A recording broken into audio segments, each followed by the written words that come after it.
బీసీలకు సంబంధించినటువంటి అంశం సార్. 3వ తరగతి నుంచి 7వ తరగతి చదివే పిల్లలకు రోజుకు 33 రూపాయలు ఇస్తున్నారు సార్.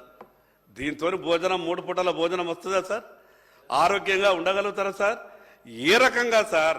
33 రూపాయలు ఇచ్చి 3 పూటల ఆరోగ్యంగా ఉండండి, దాంట్లోనే చికెన్ తినండి, మటన్ తినండి, ప్రభుత్వం మీకు అండగా ఉంటుందంటే ఎట్లుంటుంది సార్? 33 రూపాయలలో ఎక్కడన్నా సాధ్యమవుతుందా? 8వ తరగతి నుంచి 10వ తరగతి వరకు 35 రూపాయలు ఇస్తారు. ఎట్లా సాధ్యమవుతుంది సార్? 35 రూపాయలకు ఇక్కడికన్నా చాలా తనకు పోతే 50 రూపాయలు 100 రూపాయలు ఛాయకి అవుతున్నాయి. 33 రూపాయలలో 3 పూటలు భోజనం తినండి అంటారు, దాంట్లోనే ఎగ్గు తినండి అంటారు, చికెన్ తినండి, మటన్ తినండి, పాలు తాగండి, ఆరోగ్యంగా ఉండండి, మీకు మా ప్రభుత్వం భరోసా అంటారు. ఎట్లా సార్ ఇది సాధ్యమవుతుంది సార్? అందుకే మీ ద్వారా గౌరవ మంత్రి గారికి విజ్ఞప్తి చేస్తా ఉన్నా, ఖచ్చితంగా దీని మీద మార్పు రావాలా. బీసీలని ఆదుకునేటటువంటి వాళ్ళు సరైన